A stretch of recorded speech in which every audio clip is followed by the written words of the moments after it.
Kajian Kitab.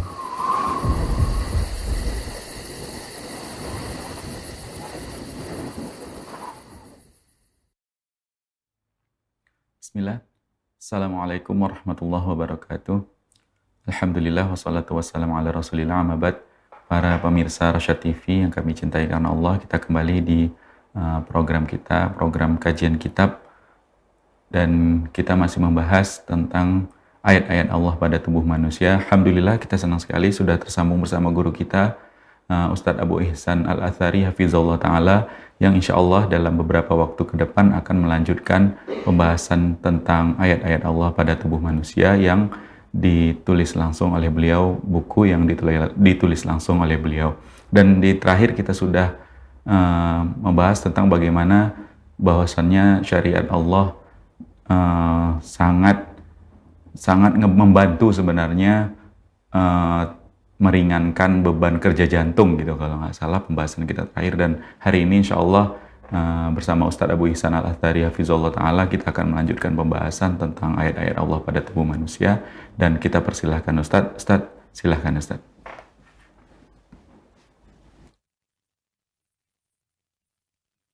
Assalamualaikum warahmatullahi wabarakatuh. Innal hamdalillah nahmaduhu wa nasta'inuhu wa nastaghfiruh wa na'udzu billahi min shururi anfusina wa sayyiati a'malina. May yahdihillahu fala mudhillalah wa may yudlil fala hadiyalah. Asyhadu an la ilaha illallah wahdahu la syarikalah wa asyhadu anna Muhammadan abduhu wa rasuluh. Ya ayyuhalladzina amanu ittaqullaha haqqa tuqatih wa la tamutunna illa wa antum muslimun. Amma ba'du fa inna ahsanal kalami kalamullah wa khairal hadi hadi Rasulillah sallallahu alaihi wasallam wa syarrul umur muhdatsatuha wa kullu muhdatsatin bid'ah wa kullu bid'atin dhalalah wa kullu dhalalatin finnar. Para pemirsa dan pendengar Rasyad TV, kaum muslimin dan muslimat yang dimuliakan Allah. Pertama, kita bersyukur pada Allah Subhanahu wa taala atas nikmat dan karunia yang Allah limpahkan kepada kita semua. Selawat beriring salam tidak lupa kita limpahkan untuk Nabi kita Muhammad sallallahu alaihi wasallam, untuk keluarga beliau, sahabat-sahabat beliau dan umat beliau sampai hari kemudian.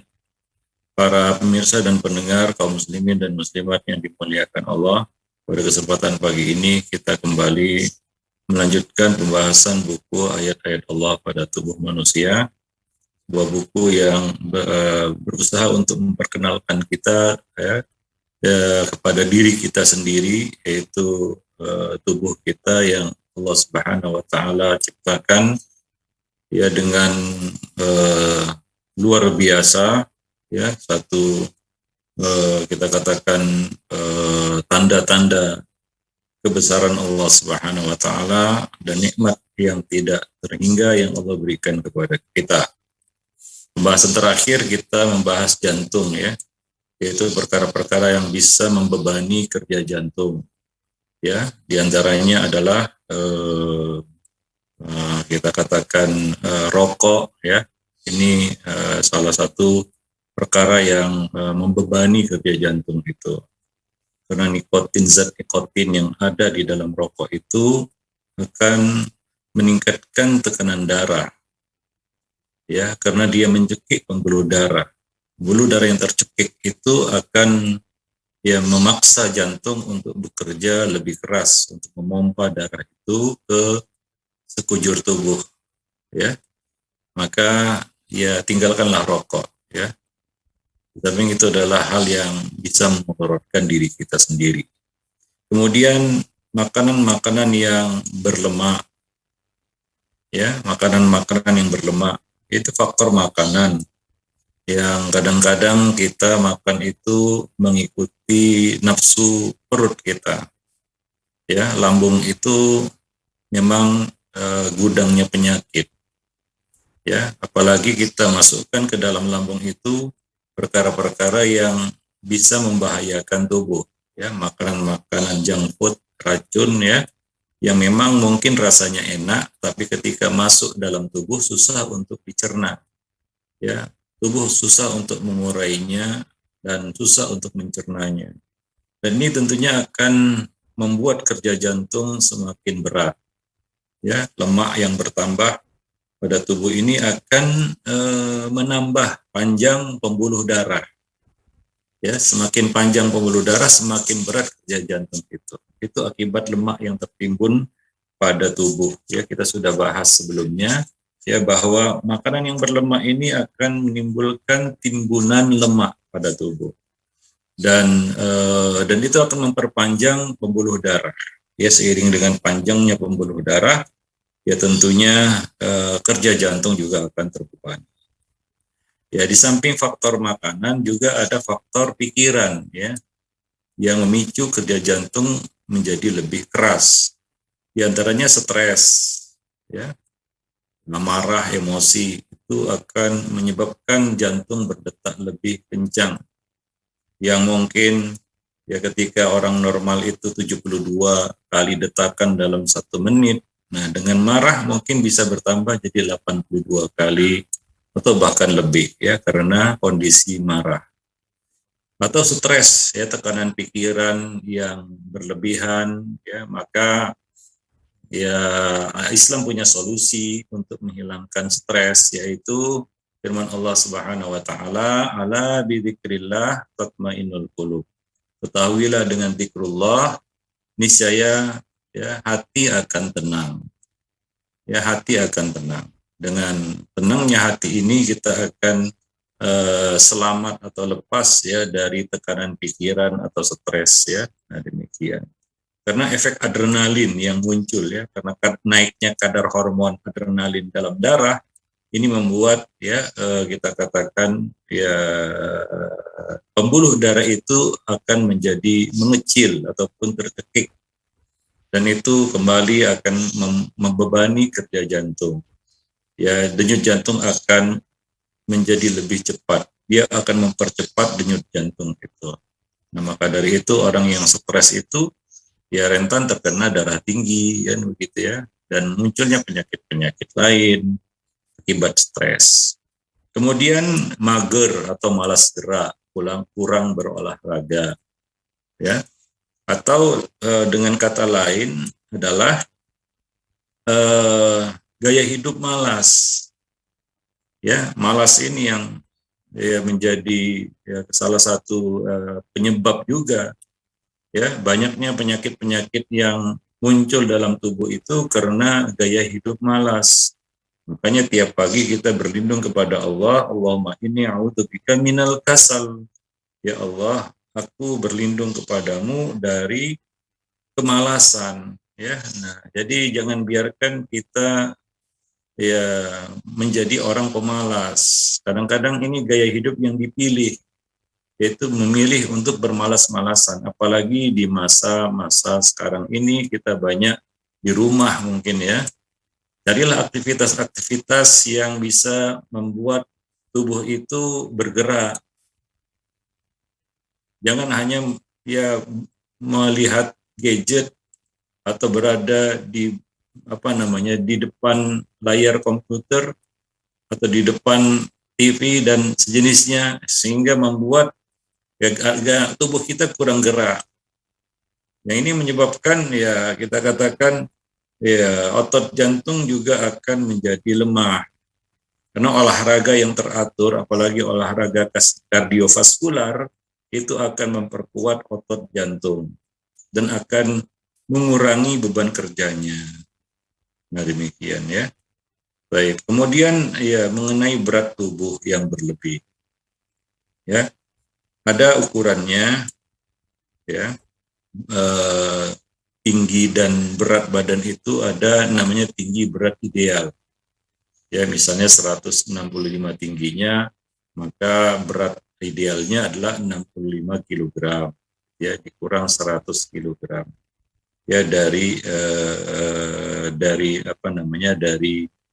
tinggi kita. Nah, demikian. Dan ini harus perhatikan karena tambahan lemak dalam tubuh ya, setiap kilogram lemak tambahan dalam tubuh, 1 kilogram lemak yang bertambah dalam tubuh itu akan memperpanjang pembuluh darah lebih kurang 600 kilometer pembuluh darah yang bertambah, ya, karena timbunan lemak 1 kilo itu, 1 kilogram. Bagaimana kalau naik kita sampai 2-3 kilo? Jadi naik berat badan itu bukan perkara yang sepele sebenarnya. Ya, kita harus mengontrol itu juga.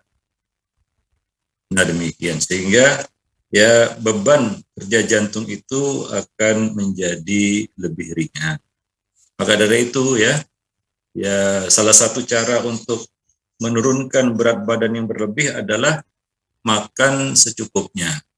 Maka ada ayat yang berbunyi wa kulu washrabu wa la tusrifu innahu la yuhibbul musrifin. Ini ayat, ya, orang sibuk diet, sebenarnya ayat ini adalah formula yang terbaik untuk menjaga stabilitas berat badan tubuh. Ya, berat badan ya kita, ya, berat tubuh kita. Nah, demikian. Apa kata Allah? Makan dan minumlah, tapi jangan berlebihan. Ya, jangan lebih, cukup. Ya, karena Allah tidak menyukai orang-orang yang berlebih-lebih. Surat Al-A'raf ayat 31. Nah, itu beberapa perkara yang bisa memperberat atau membebani kerja jantung kita. Dan jantung ini adalah, ya, kita katakan penentu, ya, kita katakan. Dia adalah penentu, baik dia baik seluruhnya, kata Nabi. Ya, rusak dia rusak seluruh. Apabila jantung itu sudah bermasalah, maka akan merembet kepada organ-organ yang lain. Maka perhatikan ya kesehatan jantung kita.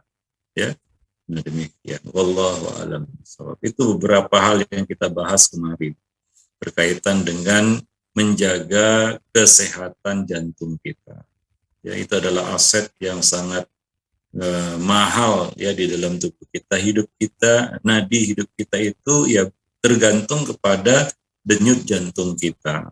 Dan apabila dia telah berhenti berdenyut, berdetak, artinya ya kita sudah nggak ada lagi di dunia. Itu artinya, ya. Nah, maka jagalah itu, syukuri itu dengan menjaga, ya. Nah, demikian. Ya, kalau ingin ya kita bermanfaat dan berkah hidupnya. Karena orang yang sudah lemah jantungnya ya lemah juga semuanya, dan akhirnya dia tidak bisa berkarya mungkin ya, tidak bisa banyak berbuat. Nah, kalau jantungnya sehat, insya Allah dia bisa banyak melakukan kita katakan kegiatan, aktivitas, dan dia masih bisa berkarya. Ya, nah kita lihat dengar orang-orang yang mungkin baru belum sampai 50 tahun, apalagi 60 tahun ya sudah ya kita katakan muncul penyakit di sana sini. Salah satu penyebabnya adalah karena kesehatan jantung yang bermasalah, ya. Jantung yang bermasalah. Ya, nah demikian. Wallahu a'lam. Baik. Berikutnya kita akan lanjutkan pada pertemuan pagi ini, ya, masih organ dalam yang penting selain jantung adalah ginjal. Ya, secara umum kita tahu bahwa ginjal ini adalah penyaring darah, ya. Kalau kita lihat bagaimana Allah menciptakan sepasang ginjal untuk manusia, sepasang, kanan dan kiri. Nah, dilihat dari bentuk dan ukurannya tidak ada yang menarik dari organ ini. Ya, ukurannya hanya sebesar ukuran telapak tangan. Ya. Dan beratnya juga setiap ginjal ya 140-150 gram. Ya.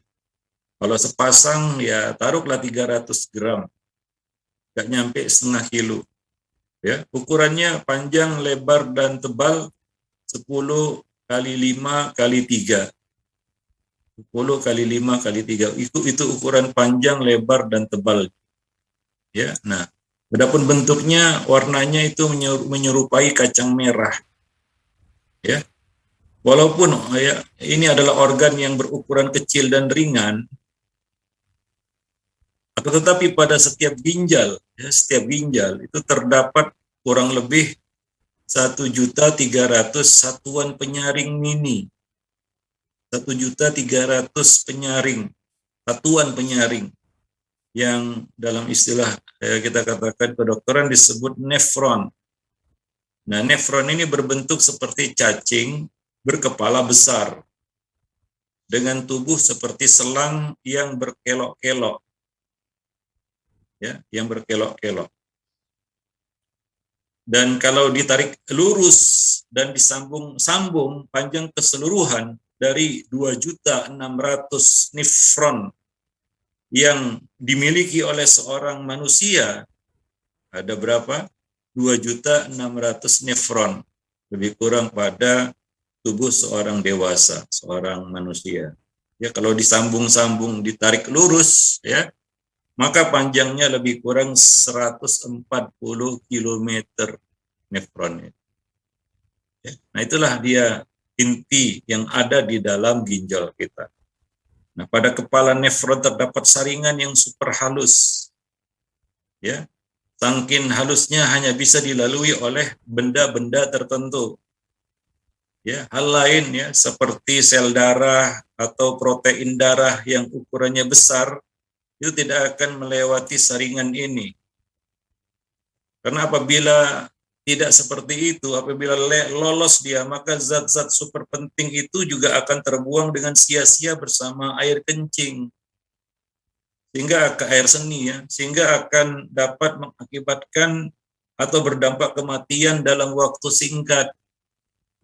Nah, itu kalau ginjal sudah tidak berfungsi ya sebagai penyaring, maka zat-zat penting, super penting bahkan ya, protein darah ya, itu akan terbuang bersama air seni. Ya, nah demikian.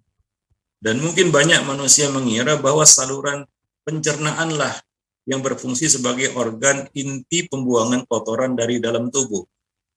Memang ya, saluran pencernaan usus ya. Nanti akan kita bahas tentang usus ya. Namun sebenarnya ya ginjal itu lebih berperan sebagai organ penyaring dan pembuang kotoran dari usus. Nah, ginjal juga merupakan organ yang penting untuk menyaring, menapis ya kotoran-kotoran yang akan dibuang, mana yang disisakan untuk tubuh dan mana yang perlu dibuang, begitu ya. Nah, karena tidak boleh semuanya dibuang dari makanan yang kita makan, minuman yang kita minum.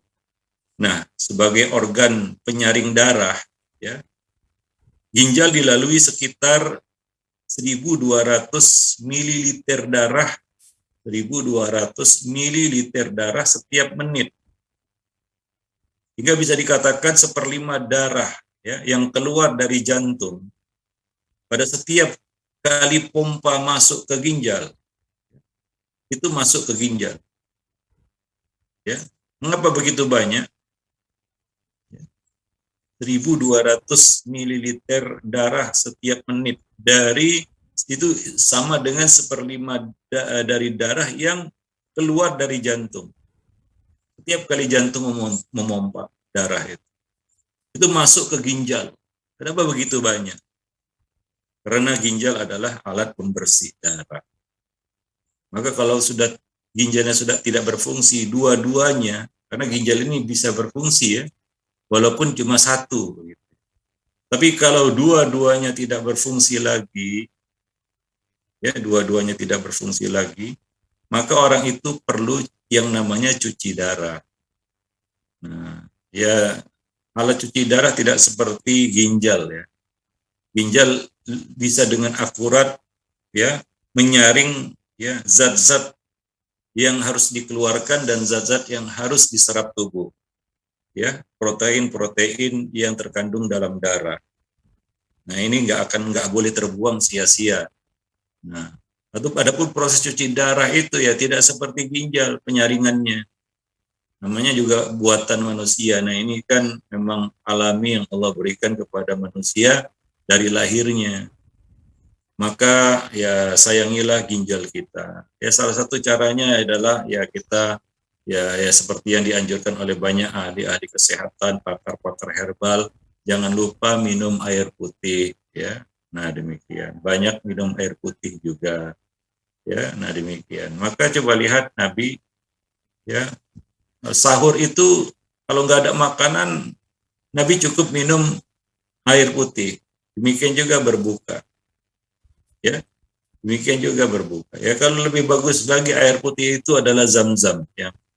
Bukan hanya berkhasiat, tapi Nabi mengatakan ma'u zam-zam lima syuribala. Air zam-zam tergantung niat orang yang meminumnya. Doa yang dibaca ketika meminum. Dan itu juga bagus bagi ginjal manusia, ya. Nah, air zam-zam itu. Nah, jadi jangan lupa minum air putih secukupnya. Setiap hari itu ada batasan berapa liter air yang harus kita minum setiap hari. Ya jangan kurang karena itu akan menyebabkan kerusakan pada ginjal, ya. Dan hindari juga minuman-minuman yang bisa merusak ginjal seperti misalnya minuman-minuman yang bersoda. Ya, nah ini juga dapat merusak ginjal kita. Kurang minum juga bisa merusak ginjal kita.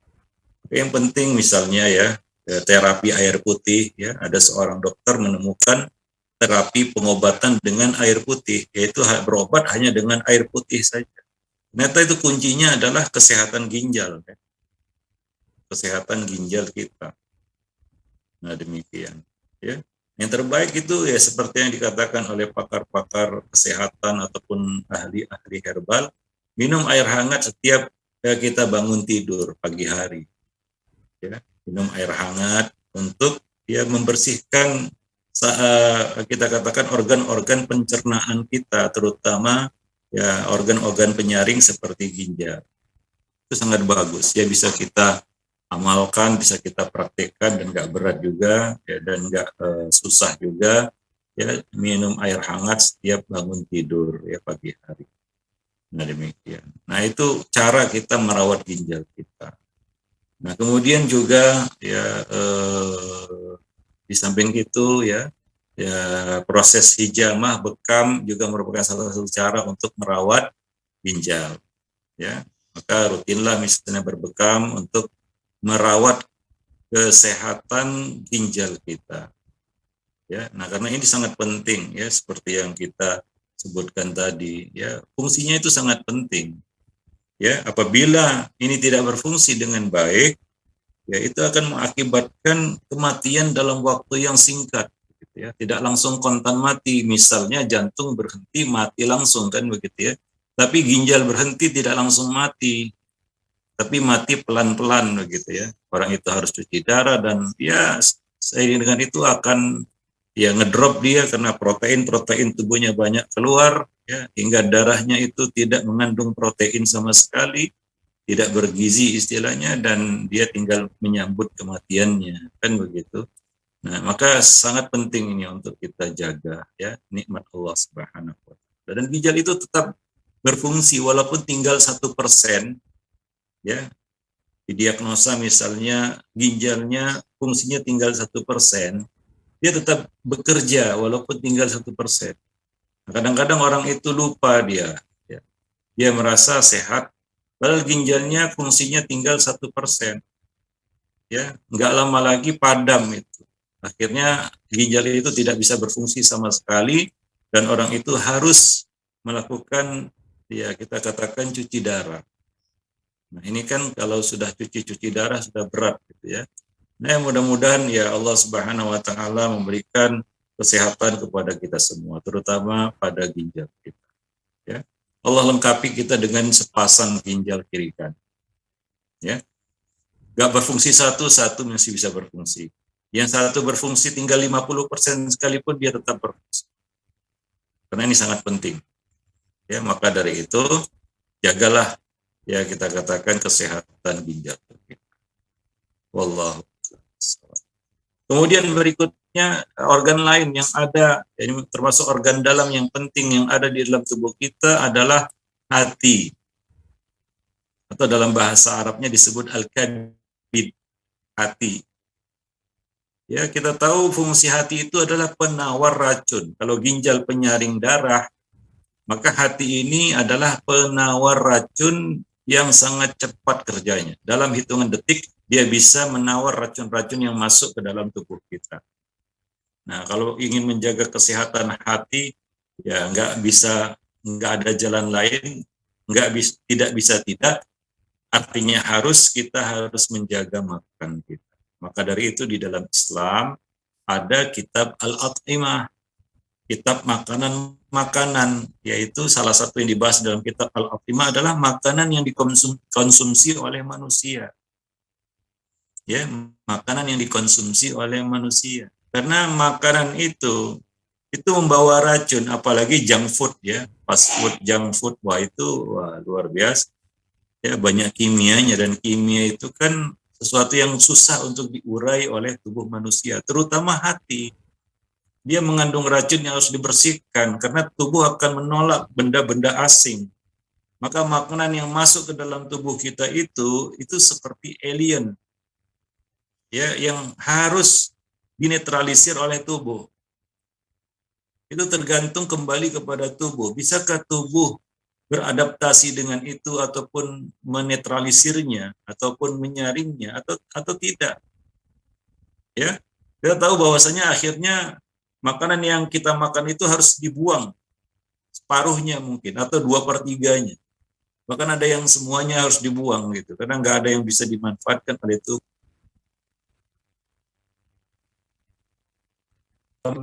Tubuh kita itu ya pastikan halalan thayyiban itu dalam Islam. Maka Nabi tidak memakan beberapa jenis makanan, bukan karena haram, tapi beliau tidak biasa memakan makanan itu. Contohnya dhab. Ya bisa saja tubuh kita tidak biasa untuk kita katakan menyaring dan menetralisir makanan yang kita makan itu, walaupun itu halal, tapi badan kita nggak biasa. Maka Nabi mengatakan itu tidak biasa dimakan di tempat kami. Tapi Nabi tidak mengharamkannya, memang nggak haram dia halal. Tapi tidak semua makanan-makanan yang halal ini bisa kita makan. Ya, misalnya ada sebagian orang nggak bisa makan durian. Apa kita paksa dia makan durian? Makan durian muntah dia. Ya, bahkan dia mencium baunya saja dia sudah mual, apalagi masuk ke dalam tubuhnya. Mungkin tubuhnya tidak bisa ya berinteraksi dengan makanan itu dan menetralisir ya makanan yang masuk ke dalam tubuh itu atau memprosesnya sehingga menjadi mudarat baginya.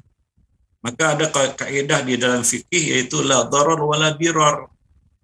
Ya, kita tidak boleh memudaratkan diri kita sendiri. Yang jelas-jelas mudarat itu jelas haram, misalnya narkoba, ya ganja, ya morfin, heroin, ya alkohol, ya arak, khamar dan sejenisnya, benda-benda yang bisa memabukkan dan merusak fungsi akal, dan sebenarnya itu juga merusak darah kita, ya, nah, merusak hati. Nanti kita jelaskan ya mengapa salah satu ya kita katakan alasan dalam Islam kenapa khamar itu diharamkan, ya. Nah demikian. Jadi ya untuk kita akan merawat kesehatan hati itu kembali kepada makanan yang kita makan, ya. Makanan yang kita makan, misalnya ya beberapa jenis seafood misalnya, itu perlu kerja hati yang berat untuk menetralisir racun yang ada di dalamnya. Ya, maka kan kita makan itu ada kotoran yang dibuang, itu kan disaring semua. Ya, setelah racun-racunnya ya dihilangkan ataupun ditawar oleh hati ini. Ya. Nah demikian. Maka ya orang yang bisa menjaga kebersihan lambungnya, ya, maka dia akan bisa mendapatkan kesehatan tubuh. Tapi orang yang nggak bisa menjaga kebersihan lambungnya, semua masuk, makanan apapun masuk, kan begitu ya. Ya yang kadang-kadang dia nggak pikir itu banyak kita katakan bahan-bahan kimianya. Apalagi zaman sekarang ya kita disuguhi, dicekoki dengan banyak makanan-makanan yang mengandung zat kimia, zat pewarna, zat perasa, zat ini, zat itu, yang semuanya kimia. Ya, ya lebih-lebih junk food atau fast food kan begitu ya. Yang enak di lidah, ya tapi berat di tubuh sebenarnya, terutama hati.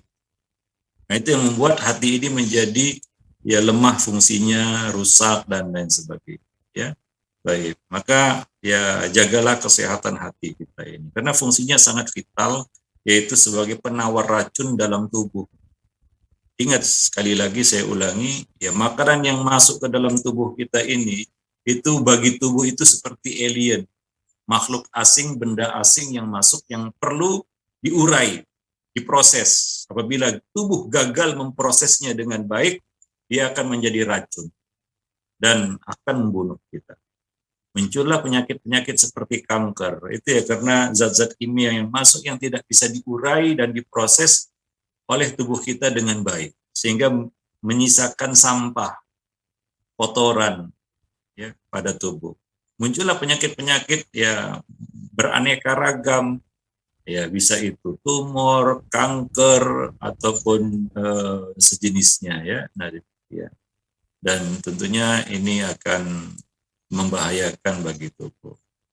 Nah, dan apabila sampah-sampah ini sudah jadi penyakit, ya maka ya kita bisa lihat ya banyak orang-orang yang terkena penyakit-penyakit seperti ini akhirnya tinggal tunggu waktu ya karena tubuh sudah nyerah itu nggak bisa memproses lagi zat-zat kimia yang menjadi sampah yang sudah menumpuk pada tubuh. Ya, salah siapa? Salah manusia itu sendiri. Maka dalam Islam sekali lagi makan itu diatur. Ada makanan-makanan yang diharamkan. Ada makanan-makanan yang dianjurkan untuk tidak dimakan apabila tidak terbiasa. Ada makanan-makanan yang harus dihindari seperti zat-zat kimia yang bisa merusak tubuh. Nah demikian. Wallahu a'lam bishawab. Nah kita bicara sedikit tentang hati kita ini. Beratnya hanya lebih kurang 1,5 kilo. Itu berat hati manusia yang merupakan organ terbesar di dalam tubuh. Letaknya itu terlindungi oleh tulang iga bagian kanan bawah. Dia di sebelah kanan, jantung sebelah kiri. Nah, jadi fungsi organ penawar racun ini begitu banyak. Hingga ada sebutan yang mengatakan bahwa hati itu punya 500 fungsi. Ya, multifungsi, bahkan 500 fungsi, dan semua fungsi ini bertalian erat dengan fungsi organ tubuh yang lain. Ya. Bertalian erat dengan fungsi organ-organ tubuh yang lain. Ya, karena kalau tidak lewat hati, maka organ-organ yang lain juga akan menjadi rusak. Ya, wajar saja karena dia adalah penyaring racun. Kalau itu lolos racunnya, maka racun itu akan menyebar ke seluruh tubuh dan akan mengakibatkan kematian. Ya. Nah, jadi hati itu bagaikan pabrik kimia serbaguna. Dan karena begitu rumitnya fungsi pabrik kimia ini ya, sehingga mustahil digantikan oleh mesin-mesin ultra modern sekalipun. Itu hati manusia. Jadi ini aset yang sangat berharga bagi kita. Ya, begitu hebat efisiensi kerja organ hati ini, walaupun 90% bagiannya sudah rusak, pabrik kimia ini tetap bisa melakukan semua fungsinya dengan baik. Dan dia bisa menyembuhkan dirinya sendiri, hati ini. Bisa ditranspalasikan, yaitu artinya diambil jantung orang yang lain yang sehat, ditranspalasikan ke hati ya, hati orang lain ke hati yang sakit itu. Nah, jadi dia bisa regenerasi sel. Karena ini sangat penting. Ya, walaupun ya, kita katakan kerjanya tinggal 10% sekalipun dia masih bekerja terus. Itu hati. Ya. Nah, demikian. Jadi hati ibarat sebuah pabrik yang punya 300 miliar pekerja. Ya, akan tetapi berbeda dengan pabrik yang dibangun dan dijalankan oleh manusia, yang sebagian besar pekerjanya punya tugas yang sama. Ya kan? Ya. Tapi ya tiap-tiap sel hati ini ya sebenarnya merupakan sebuah pabrik hati, setiap sel. Setiap sel hati itu dia adalah pabrik yang independen. Ya, hampir seluruh fungsi hati dilakukan oleh sel tersebut secara individu, independen. Sehingga lebih tepat jika hati itu digambarkan sebagai pabrik yang memiliki 300 miliar pabrik cabang, bukan 300 miliar pekerja. Itu hati manusia. Ya, dia organ yang terbesar di dalam tubuh kita. Ya, nah demikian. Dan untuk bisa melakukan sebagian dari 500 tugas ini, ya, artinya multi tugas ini, ya, hati menghasilkan lebih dari 1.000 jenis enzim yang berbeda. 1.000 jenis enzim yang berbeda. Lebih dari 1.000 jenis enzim yang diperlukan untuk menetralisir racun. Yang itu masuk melalui makanan kebanyakan. Ya, nah demikian. Dan diperkirakan ya bahwa untuk melakukan sebagian tugas hati, meski yang sederhana sekalipun, tetap dibutuhkan pabrik kimia yang luasnya mencapai beberapa hektar. Ya. Nah, jadi demikian. Banyak dari zat kimia yang dihasilkan dari hati yang belum bisa dibuat oleh para ahli laboratorium terkini sekalipun hari ini, di zaman modern ini. Ya, enzim atau zat kimia yang dihasilkan dari hati. Jadi ini suatu yang nggak bisa digantikan dengan yang lain. Ya, kalau ginjal masih bisa diselamatkan dengan melakukan proses yang namanya cuci darah, walaupun ginjalnya sudah nggak ada. Tapi kalau hati nggak bisa. Kalau hati nggak ada ya sudah. Ya, dalam waktu singkat orang itu akan mati. Ya, nggak berapa lama orang itu akan mati. Itu hati. Nah, ya jadi ya hampir sama. Kalau jantung nggak bekerja, game over kan begitu ya. Kalau hati nggak bekerja dalam waktu yang singkat orang itu akan mati. Nggak langsung mati seperti matinya jantung kan begitu ya. Atau tidak berfungsinya jantung, gagal jantung. Kalau gagal hati ya mungkin orang itu bisa hidup tapi nggak lama. Nah demikian. Karena ya dia nggak bisa digantikan dengan alat-alat ataupun hati buatan, nggak ada namanya hati buatan. Ya, nah, jantung buatan sih masih ada gitu ya.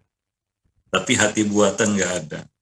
Ya, nah, manusia tidak bisa ya, membuat satu organ yang fungsinya itu seperti hati. Ya, wallahu a'lam bishawab. Dan di antara fungsi hati yang penting, fungsi yang sangat penting bagi hati ini adalah sebagai penawar racun tadi ya. Tanpa hati manusia akan mati terbunuh oleh racun yang masuk ke dalam tubuh. Ya, misalnya antibiotik, obat-obatan yang kita makan ya, obat-obatan itu mengandung zat kimia ya, yaitu racun ya sebenarnya yang perlu disaring oleh hati. Ya. Dan contoh lain misalnya alkohol. Ya. Orang minum alkohol, alkohol dilarang di dalam Islam, khamr dilarang di dalam Islam karena dia ya membawa banyak mudarat, ya mempengaruhi fungsi akal dan itu merusak hati juga. Ya. Hati itu akan mengubah alkohol yang ada dalam darah menjadi air dan karbon dioksida. Hati mampu ya, menyaring, mengubah alkohol yang masuk dalam tubuh, yang bercampur dalam darah, itu hanya dalam tempo 6-10 detik saja. Dia diubah menjadi air dan karbon dioksida. Nah demikian ya. Nah walaupun akhirnya ia dinetralisir nanti, namun alkohol itu akan merusak sel-sel tubuh ya selagi dia masih beredar di dalam tubuh. Alkohol ini. Ya, nah demikian. Sehingga ya kita katakan ya bahwa semakin banyak alkohol yang masuk, maka akan semakin banyak racun-racun yang lolos begitu ya. Atau organ-organ tubuh yang rusak ya akibat darah yang sudah bercampur alkohol yang ya kita katakan kemampuan hati juga ya kita katakan punya batasnya ya. Kalau dia kebanyakan minum ya maka tidak akan bisa tersaling dengan baik. Walaupun sangat cepat itu 6-10 detik dia dapat mengubah alkohol tadi menjadi air dan karbon dioksida. Tapi ya kalau dia orang yang ya mudmin itu arti pecandu ya. Sudah, makanya kita katakan orang yang minum alkohol itu ya rontok tubuhnya satu demi satu. Matinya bukan langsung tapi pelan-pelan ya. Nah demikian. Jadi itulah dia salah satu alasan dalam Islam Allah mengharamkan khamr ya. Nah, arak, khamar itu diharamkan. Wallahu a'lam bishawab. Demikian juga zat-zat ya adiktif yang bisa membahayakan tubuh. Wallahu a'lam bishawab. Baik, itulah dia hati yang perlu kita ketahui dan perlu kita syukuri ya. Dengan mengetahui itu kita bisa lebih mensyukuri nikmat Allah Subhanahu wa taala. Dan ini adalah organ yang nggak nampak ya. Jantung, hati, ginjal itu organ dalam namanya, nggak nampak dia. Walaupun bisa dideteksi, didiagnosa apakah dia sehat atau tidak, berapa persen fungsinya melalui general check up. Maka salah satu kita katakan ikhtiar yang bisa kita lakukan untuk mengetahui fungsi organ dalam itu adalah dengan melakukan general check up. Nah, itu bisa dilihat fungsi-fungsi organ dalam kita tinggal berapa persen. Ya, nah jantung apakah jantung kita sehat, normal, atau ada penyumbatan, jika perlu dipasang ring atau di bypass, kan begitu ya. Ginjal kita tinggal berapa persen fungsinya, apa masih jalan dua-duanya, atau mungkin tinggal satu yang berfungsi dan satu pun mungkin sekarat. Hati juga demikian, apakah masih normal fungsinya, ya, atau ya sudah ya mungkin tinggal 50%. Ya, ingat ya tadi ya, walaupun ya 90% bagiannya sudah rusak, ya artinya tinggal 10% dia masih tetap berfungsi ya. Namun ya kadang-kadang tiba-tiba saja ya, orang kan nggak sadar, dia tiba-tiba saja dia dapat penyakit ini dan itu ya yang nggak dia duga sebelumnya, karena memang ya dia tidak sadar bahwa hatinya sudah rusak, ginjalnya sudah bermasalah, jantungnya sudah lemah dan lain sebagainya. Jadi tiga organ dalam ini sangat penting ya. Ada lagi yang lainnya juga penting, tapi tiga ini sangat menentukan. Di sana ada limfa, ada pankreas, ya, ada yang lain-lainnya. Nanti akan kita bahas juga, ya kita katakan pada tempatnya berkaitan dengan organ-organ dalam lainnya. Ada usus, ada lambung, kan begitu ya. Nah, tapi tiga organ dalam ini sangat penting. Jantung, ginjal, dan hati. Ya, jantung, ginjal, dan hati. Nah, itulah dia ya hal-hal yang perlu mungkin kita ketahui sekedar untuk menggugah kesadaran kita saja bahwa tubuh kita ini nikmat dari Allah Subhanahu wa taala yang perlu kita jaga. Sehat itu adalah anugerah. Allah berikan kepada siapa yang dikehendakinya. Dan Allah menghendaki siapa hamba-hambanya yang memang minta kesehatan itu dan berikhtiar untuk sehat. Maka kita tiap hari ya pagi dan petang minta kesehatan dari Allah Subhanahu wa taala. Sehat minta keafiatan. Ya, afiatan, afwa wal afiyah, kan begitu ya. Maaf dan afiat. Afiatan. Nah, demikian. Orang bilang sehat wal afiat, kan begitu ya. Nah, sehat itu ya mungkin lebih tertuju kepada hal-hal jasmani ya. Tapi kalau afiat itu ya itu mencakup ya kesehatan jasmani dan rohani sekaligus. Wallahu alam bishawab. Nah, demikian. Wallahu alam. Nah, demikian saja, mudah-mudahan bermanfaat ya bagi kita semua. Dan tujuannya kita mengetahui hal-hal seperti ini adalah untuk mempertebal ya syukur kita kepada Allah dan menggugah kesadaran kita untuk menjaga nikmat Allah itu. Ya. Sebagai bentuk syukur kita terhadap nikmat tersebut. Kita jagalah nikmat itu. Ya, seperti kita menjaga nikmat-nikmat Allah yang Allah berikan kepada kita. Kita diberi nikmat mobil misalnya, kita jaga ya, kita rawat. Kalau kita tidak rawat, mogok mobil itu, ya wajar. Ya, itu sebanding dengan usaha dan ikhtiar kita juga, kan begitu ya. Mobil mau nyaman tapi nggak pernah dirawat, itu mimpi kali. Ya. Nah, kalau nggak dirawat pasti banyak masalah sana sini. Ya. Nah, kita pun menyalahkan produsennya, padahal yang salah kita sebagai usernya, pemakainya. Kan gitu. Demikian juga badan kita ini. Jangan kita salahkan, wah ini Allah tidak tepat menciptakan ya badan saya seperti ini ya. Kok disalahkan penciptanya? Salahkan kita yang diberi amanah tapi tidak amanah. Ya, maka Allah menghendaki kita sehat, tapi manusia itu yang membuat dirinya sakit. Membuat dirinya menjadi sakit. Karena syariat itu diturunkan agar manusia itu sehat. Ya, nggak ada syariat yang Allah turunkan untuk membuat manusia itu menderita. atau mudorot. Enggak ada. Setiap perkara yang diperintahkan Allah pasti membawa manfaat. Dan setiap perkara yang dilarang Allah pasti membawa mudarat. Itu kaidah yang mesti kita pahami bersama. Wallahu a'lam bishawab. Mudah-mudahan ya Allah Subhanahu wa taala memberkati umur kita, hidup kita, dan memberikan kita kesehatan, keafiatan, sehingga sisa umur kita ini bisa bermanfaat bagi kita dan bagi orang lain, bermanfaat bagi dunia kita dan akhirat kita. Subhanakallahumma bihamdik, asyhadu an la ilaha illa anta, astaghfiruka wa atubu ilaik. Assalamualaikum warahmatullahi wabarakatuh.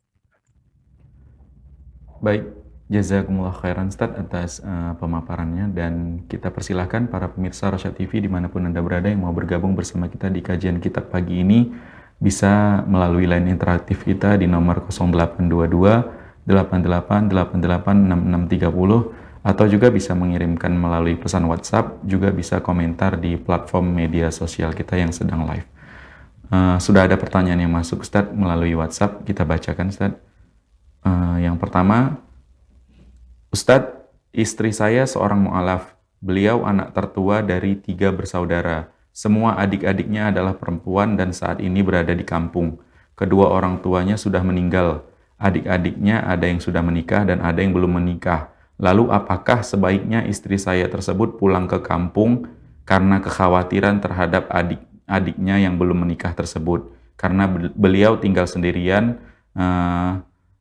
apakah harus tetap tinggal bersama saya atau balik ke kampung? Bagaimana sikap saya sebagai seorang suaminya? Silakan Ustaz. Ya tentunya kita katakan orang yang perlu kita bantu ya, keluarga kita, itu termasuk salah satu bentuk untuk menyambung silaturahim, apalagi mereka perlu bantuan, maka dibantu. Ya, Allah akan membantu seorang hamba selama hamba itu membantu saudaranya. Apalagi ini saudara kandung, kan begitu ya. Nah, mungkin perlu kita bicarakan dengan pasangan kita untuk bisa lebih bersinergi membantu orang. Kita juga harus ya sebagai pasangan ya, kita juga harus mendukung ya pasangan kita itu untuk ya berbuat kebaikan, membantu orang. Nah, itu di dalam keluarga kita itu harus kita munculkan sikap seperti itu, bahwa Allah akan membantu kita selama kita membantu orang lain. Nah, apalagi di sini ada hubungan darah, hubungan keluarga. Ya berusaha untuk membantu ya, membantu orang lain. Nah, demikian. Ya perlu ya kita bicarakan juga dengan pasangan hidup kita supaya tidak bentrok nanti di tengah jalan, kan begitu ya, antara setuju dan gak setuju, kan begitu. Nah, coba satukan visi dan misi. Ya misinya membantu orang yang susah atau orang yang perlu bantuan. Ya mudah-mudahan hidup kita juga menjadi berkah, begitu ya. Jadi kita hidup ini bukan hanya memikirkan diri sendiri, tapi ada orang-orang di sekitar kita yang mungkin perlu uluran tangan untuk dibantu. Ya, nah demikian. Wallahu a'lam bishawab. Ingat firman Allah Subhanahu wa taala, wa fi amwalihim haqqun lis-sa'ili wal mahrum. Pada harta mereka, harta manusia, ada hak yang harus dia keluarkan untuk orang yang meminta dan orang yang tidak meminta. Mahrum artinya tidak meminta, dia diam saja, atau dia ya tidak mengeluh, dia tidak mengaduh, tapi dia perlu dibantu, maka bantulah. Yang diberi kelebihan, membantu orang yang ya mungkin diuji dengan kekurangan. Ya wallahu a'lam bishawab. Baik Ustaz, jazakumullah khairan Ustaz, dan kita ke pertanyaan berikutnya, tapi sebelumnya kita persilahkan dulu pemirsa kita yang sudah tersambung melalui line telepon. Silahkan. Assalamualaikum warahmatullahi wabarakatuh, Pak Ustadz. Waalaikumsalam warahmatullahi wabarakatuh. Dengan Bapak siapa di mana, Pak? Pak Rashid, Pak, di Jakarta Pusat. Pak Rashid di Jakarta Pusat. Ya. Silahkan pertanyaannya langsung ke Ustadz, Pak. Assalamualaikum, Pak Ustadz. Waalaikumsalam.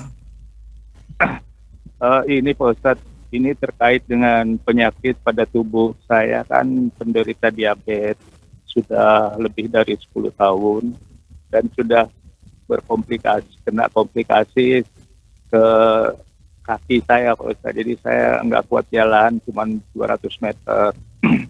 Pertanyaannya begini, Pak Ustadz, ketika saya membaca Al-Quran, pas satu ain gitu saya eh, berhenti, dalam hati saya berdoa, ya Allah, dengan bacaan Al-Quran satu ain ini saya bertawasul sekiranya Engkau terima amalannya untuk kesembuhan penyakit hamba. Apakah boleh seperti ini Pak Ustadz? Itu aja pertanyaannya. Terima kasih. Assalamualaikum warahmatullahi wabarakatuh. Waalaikumsalam warahmatullahi wabarakatuh. Ya, termasuk tawasul yang dibolehkan adalah tawasul dengan amal saleh. Ya, tawasul dengan amal saleh. Kita boleh apalagi amal saleh itu adalah tilawatul Quran. Ya, salah satu dari tiga perkara ya tawasul itu dibolehkan. Pertama, tawasul dengan nama dan sifat-sifat Allah Subhanahu wa taala. Dengan nama dan sifat-sifat Allah Subhanahu wa taala. Itu masuk kategori tawasul yang dibolehkan. Yang kedua, tawasul melalui doa orang-orang soleh yang masih hidup. Ya, kita minta doa kepada orang soleh yang masih hidup ya, supaya mendoakan kita, mendoakan kesehatan kita. Itu tawasul yang dibolehkan yang kedua. Yang ketiga, tawasul dengan amal soleh seperti yang tadi dilakukan ya. Kita baca Quran, bertawasul kepada Allah, mudah-mudahan melalui amal ini Allah menyembuhkan penyakit saya. Itu boleh. Ya, nah demikian. Dan itu tentunya mendorong kita untuk memperbanyak amal saleh. Ya, memperbanyak amal saleh. Ya, salah satunya misalnya dengan bersedekah. Ya, Nabi pernah berkata, "Du mardokum bisedekah." Obati orang yang sakit di antara kamu dengan bersedekah. Ya, nah demikian. Wallahu alam. Dan banyak-banyak istighfar. Karena musibah termasuk musibah sakit, ya, itu terjadi ya menimpa kita karena dosa yang kita lakukan. Dosa itu menurunkan kita katakan bala dan musibah. Maka tolaklah musibah dan bala itu dengan istighfar, bertaubat kepada Allah Subhanahu wa taala, ngakui dosa-dosa kita di hadapan Allah dan minta ampun kepadanya. Karena Allah suka hamba yang minta ampun kepadanya. Wallahu a'lam. Ya. Baik Ustadz, jazakumullah khairan Ustadz, dan kita kembali bacakan pertanyaan yang sudah masuk Ustadz. Assalamualaikum Ustadz, apakah boleh melakukan sholat syuruk di rumah? Silahkan Ustadz. Ya boleh, itu boleh dilakukan di rumah, boleh dilakukan di masjid juga, di tempat sholat. Ya. Nah, kalau kita misalnya habis sholat terpaksa pulang ke rumah, karena kadang-kadang kan ada hal-hal tak terduga ya, kita harus pulang. Ya, maka kerjakan di rumah sholat syuruk itu. Ya. Nah, demikian pula misalnya para wanita yang sholat di rumah, apa mereka tidak sholat syuruk? Ya sholat syuruk di rumah, walaupun mereka tidak pergi ke masjid. Jadi sholat syuruk tidak disyaratkan harus dilakukan di masjid. Karena dia sholat berkaitan dengan waktu, bukan dengan tempat. Dia adalah sholat sunnah yang berkaitan dengan waktu syuruk, bukan dengan tempat. Ya, bukan dengan tempat. Beda halnya, lain halnya dengan sholat tahiyatul masjid. Nah, sholat tahiyatul masjid tidak boleh kita lakukan di rumah karena dia sholat sunnah yang berkaitan dengan tempat. Ya, nah demikian. Sholat di belakang makam Ibrahim bisa kita lakukan di hotel, nggak bisa, harus di Masjidil Haram. Ya, paling baik di belakang makam Ibrahim itu ya. Kalau padat ya bisa di tempat lain di Masjidil Haram. Nggak bisa kita kerjakan nanti di hotel saja, nggak bisa. Karena dia sholat sunnah berkaitan dengan tempat. Ya, jadi sholat syuruk ini kaitannya dengan waktu. Maka boleh dilakukan pada waktu syuruk dimanapun. Wallahu a'lam. Baik Ustadz, jazakumullah khairan Ustadz, dan kita kembali bacakan pertanyaan yang sudah masuk Ustadz. Assalamualaikum Ustadz, saya mau tanya apakah kalau kita sakit terus minta didoakan dengan surat Al-Fatihah, apakah ada sunnahnya? Silakan Ustadz. Ya, minta doa itu kita katakan dibolehkan. Tapi mengkhususkan ya dengan surat Al-Fatihah itu tidak perlu ya, mengkhususkannya dengan surat Al-Fatihah. Ya, nah demikian. Ya, selama pengkhususan itu nggak ada dalilnya, nggak boleh kita membuat pengkhususan. Ya, boleh minta doa, boleh. Ya. Minta dibacakan Quran kepada kita, silakan. Tapi mengkhususkan tanpa ada dalil yang mengkhususkannya, nah ini jangan. Karena ada kesan kita menentukan sesuatu yang tidak ditentukan oleh Nabi, mengkhususkan sesuatu yang tidak dikhususkan oleh Nabi. Ya, nah jadi dalam hal ini semua ayat-ayat Quran sama kedudukannya. Ya, misalnya kita minta dibacakan Quran, dia baca Qul a'udzu birabbil falaq, ya boleh, ya bagus, ya. Nggak harus Al-Fatihah. Qul a'udzu birabbin nas, qul huwallahu ahad, dan surat-surat lainnya, baca ayat kursi, ya. Baca kita katakan ayat-ayat lain dalam Al-Quran, bisa dan boleh tanpa ada pengkhususan, karena dalam hal ini tidak ada pengkhususan dari Nabi. Wallahu a'lam bishawab. Ya, nah ini. Baik Ustadz, jazakumullah khairan, dan kita kembali bacakan pertanyaan yang sudah masuk Ustadz. Ustadz, menurut sunnah, bolehkah puasa Ayyamul Bid digabung niatnya dengan puasa hari Senin? Silahkan Ustadz. Boleh ya, puasa sunnah ini boleh digabung.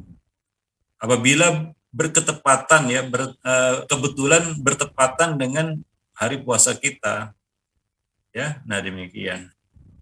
Kalau kebetulan ya, nah demikian. Ya. Nah, dan sebenarnya nggak perlu kita gabung juga, karena sudah cukup mewakili satu dari keduanya begitu. Yang nggak bisa digabung itu adalah amalan yang wajib dengan yang sunnah. Ya, misalnya kita puasa ganti Ramadan ya, qadha. Maka itu nggak boleh digabung dengan misalnya hari Senin ini. Ya saya gabung sekalian lah Senin Kamis dengan puasa qadha, nggak bisa.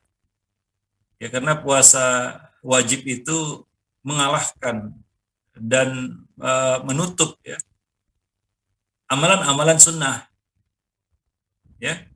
Nah, antara wajib dan sunnah nggak bisa digabung, antara sunnah dan sunnah bisa digabung ya. Antara wajib dengan wajib yang lainnya nggak bisa digabung juga. Misalnya kita puasa qadha sekaligus kafaroh, nggak bisa.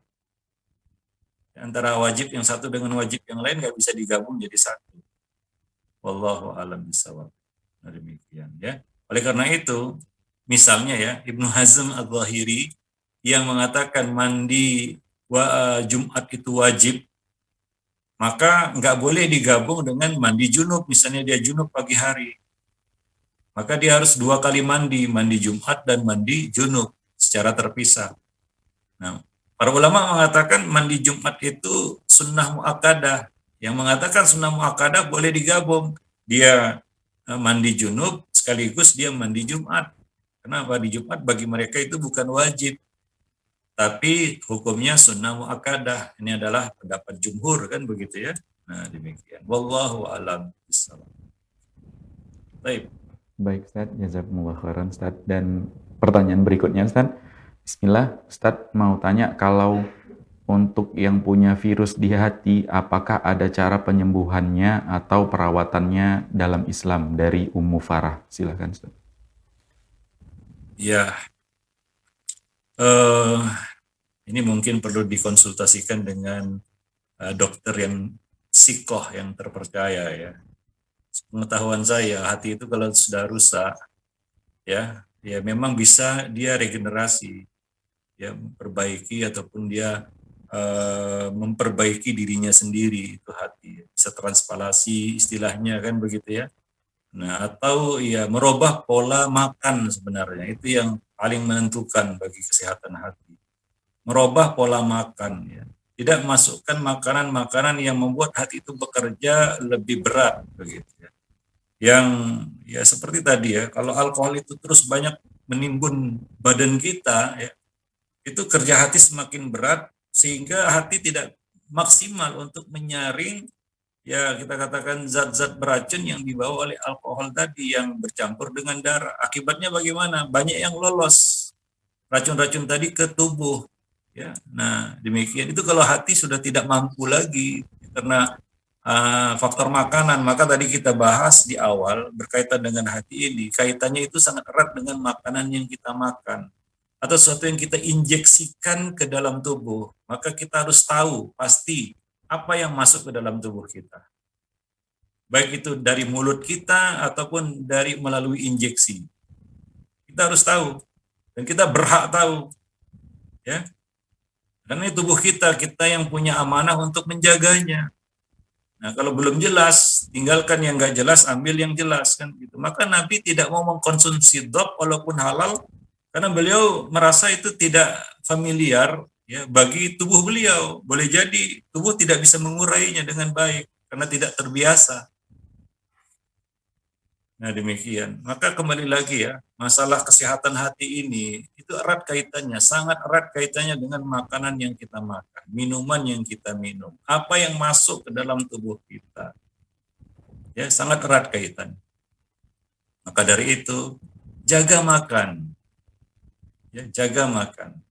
Orang yang jaga makan, ya insya Allah. Ya. Tadi kita sebutkan lambung itu adalah gudang penyakit. Ya. Nah, kalau banyak diisi dengan sampah, ya maka lama-lama tubuh ini jadi tempat sampah. Dan itu akan mengakibatkan banyak muncul penyakit-penyakit yang kadang-kadang orang itu heran dia, kenapa saya sakit ini ya? Tapi dia lupa selama ini bagaimana gaya hidupnya, pola makannya, kan begitu ya. Dia lupa itu. Ya, dia lupa itu, dia tidak perhatikan itu. Ya, tiba-tiba dia dikejutkan dengan pernyataan dokter, bahkan dia mungkin marah lagi sama dokternya, dok kenapa saya sakit ini gitu ya. Nah, ya sebenarnya ya kita perlu membuka kembali histori ya gaya makan kita. Maka coba lihat Nabi, ya, ada dalam Islam ini luar biasa. Kita ada puasa, ya puasa bukan hanya yang wajib, ada puasa sunnah. Ya sekali-sekali puasalah, ya untuk menjaga tubuh kita ini. Demikian ya. Puasa juga dilakukan dengan cara yang benar.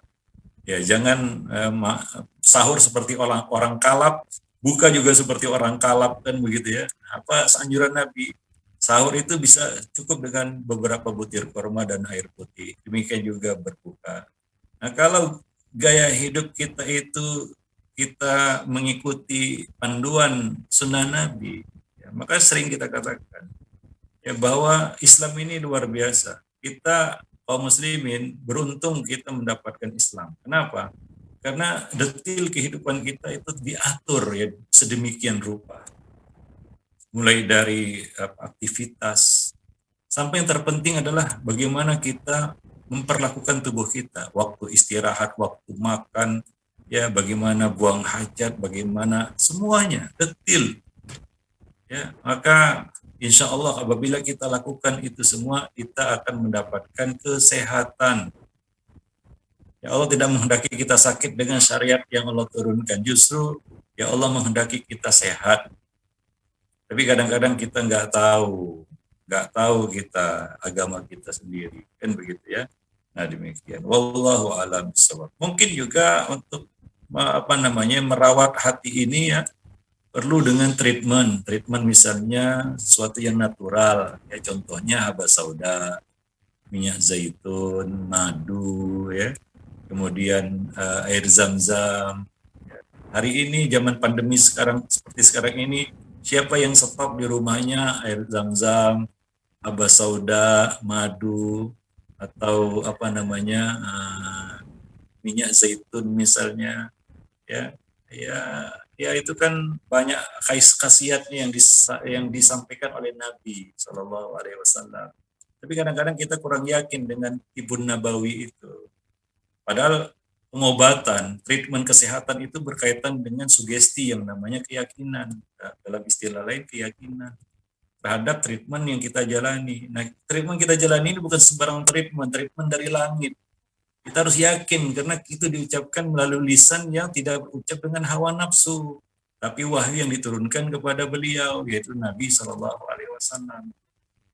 Wallahu a'lam bishawab. Nah demikian saja mungkin pertemuan kita pada kesempatan pagi ini. Mudah-mudahan bermanfaat. Ya, insya Allah pada pertemuan-pertemuan yang akan datang kita akan bahas lagi ya rahasia-rahasia yang mungkin tersembunyi, terselip di dalam tubuh kita. Yang itu merupakan tanda-tanda kebesaran Allah pada diri kita yang mesti kita ketahui. Subhanakallah bihamdik, asyhadu an la ilaha illa anta, astaghfiruka wa atubu ilaik. Assalamualaikum warahmatullahi wabarakatuh. Waalaikumsalam warahmatullahi wabarakatuh. Baik Ustaz, jazakumullah khairan Ustaz atas penjelasan, pemaparan, juga bimbingan dan arahannya. Dan para pemirsa Rosyad TV, dengan demikian berakhir sudah kajian kitab kita pagi ini, dan kami mohon maaf jika pertanyaan yang masuk belum bisa dijawab oleh Ustaz semuanya. Insya Allah nanti kita akan tanyakan kembali di pertemuan selanjutnya.